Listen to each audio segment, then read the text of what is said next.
Hey guys, one question we get a lot is what to do when it's a larger opponent. And in the description of this video, I saw that someone sent us this video that said this guy is really large fighting a small guy. So I haven't seen it yet. We're about to get into it. Disclaimer, we do not promote violence. This ain't about watching a street fight video. This is about learning, seeing what we could take from it and learning from it, and going over it together, leaving our comments in the comment section.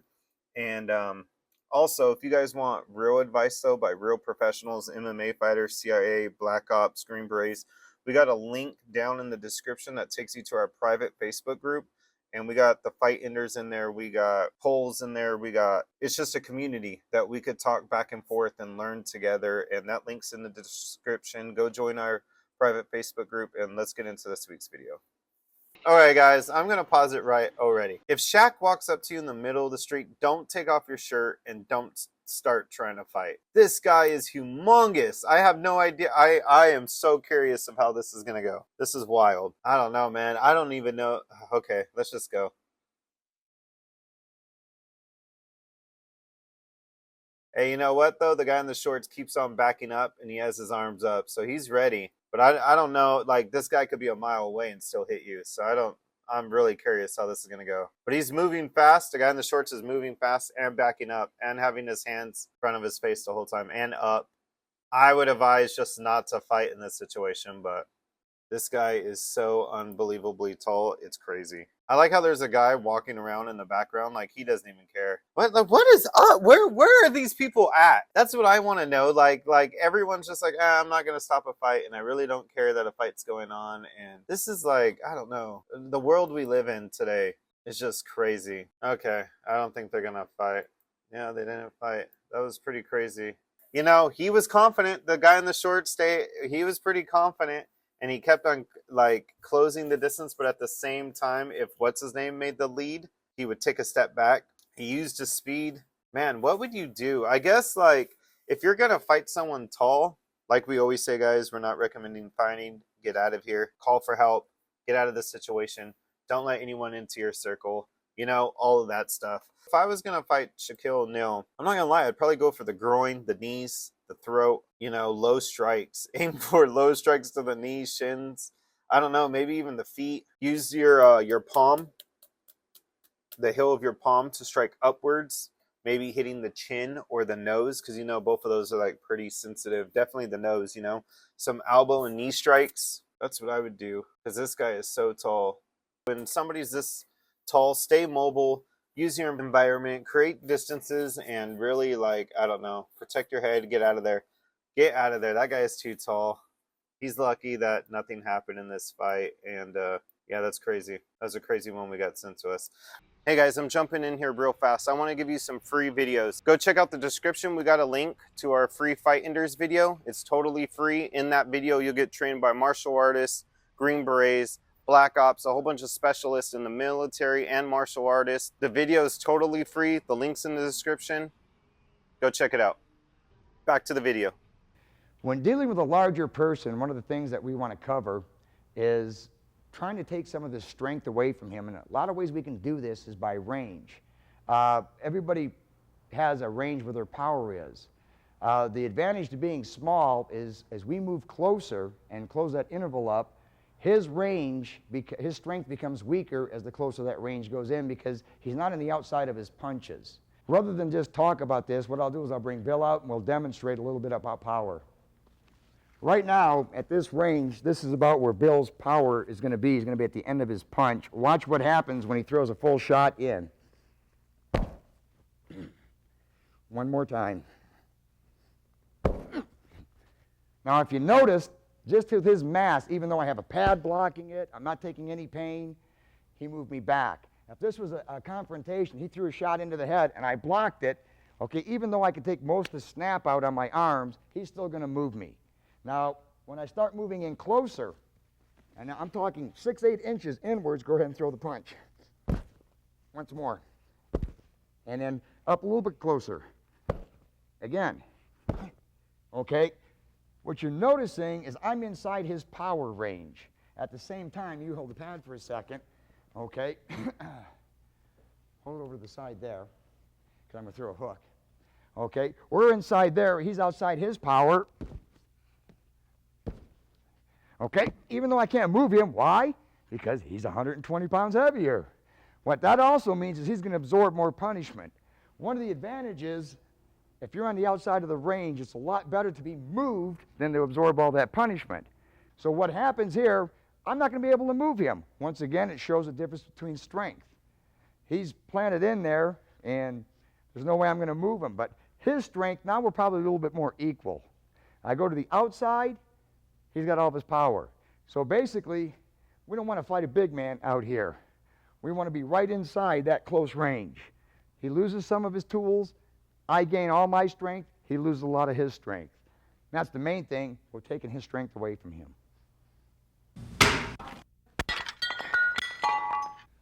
One of the tools that we're going to use, and one of the methods that we use to negate the strength and the size of a big man, is lower limb destruction.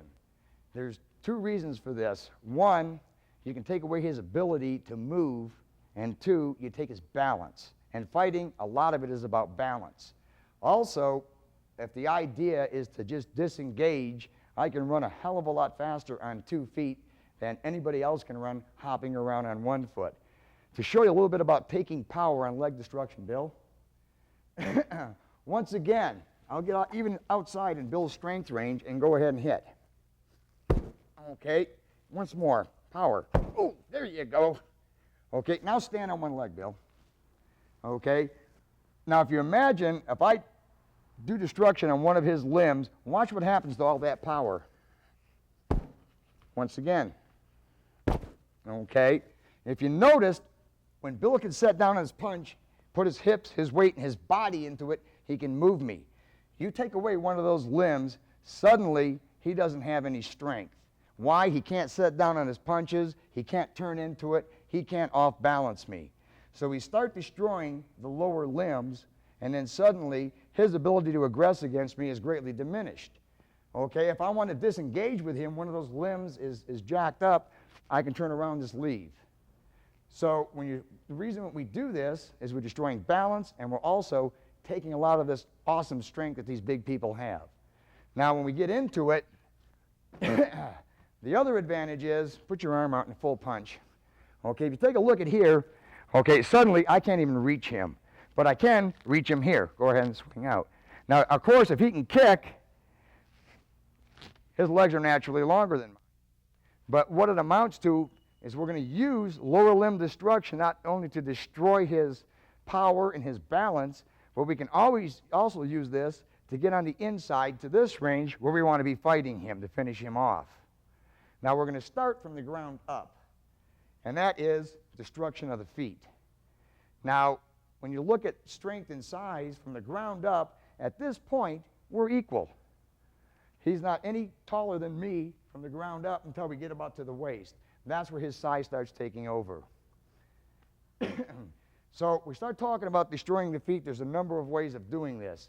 The easiest and simplest is to break his toes, break his instep.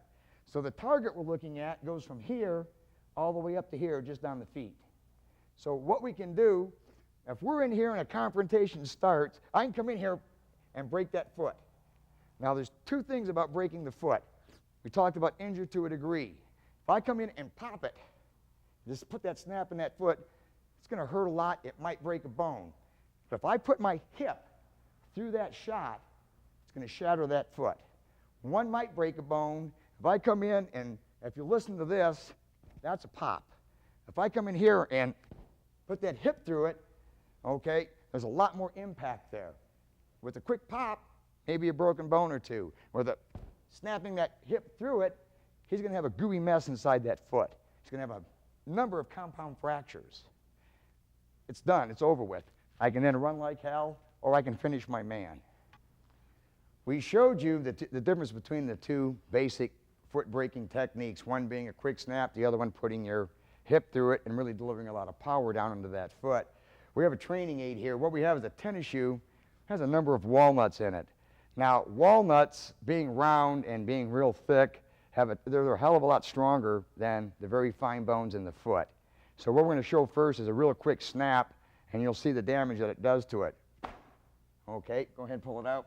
what we have here probably is a few broken walnuts. Okay, didn't break all of them.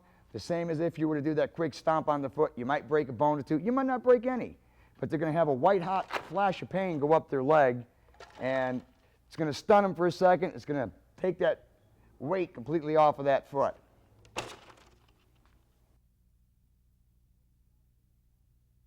Now, there's nobody out there that probably hasn't popped, sprained, twisted their ankle sometime in their life or hurt their foot at one time in their life. What happens immediately is as soon as you do that break on that foot, it's going to cause them to take all the weight off of that foot. Now, this is the difference between putting a lot of power into it and throwing that hip in. Okay, pull it out. And what we got there is all the walnuts that are inside here now are pulverized. So basically, if you take a look at that and you start thinking about the bones in the foot, everything inside that foot is going to be crushed. Generally speaking, you're going to do a compound fracture, which means they're going to have bones extruding out through the foot. It's also going to tear up all the veins, all the nerves in there. A stomp like that, when you put your hip through it, generally speaking, that man is not going to be able to move. So there's a little bit of a difference in your reaction time. When you put your hip through it, you're not going to be able to generate and go into that second kick. You're talking 1/10 of a second. But the advantage here is, if you really don't want to cream somebody, you don't want to do a lot of permanent physiological damage to their foot, that's when you come in and throw that quick stomp. Thanks for watching our video lessons here at TRS Direct. Hit the like button down below and consider subscribing to our channel here on YouTube. Hit the bell icon and we'll send you a notification when there's a new lesson available. Thanks again for watching.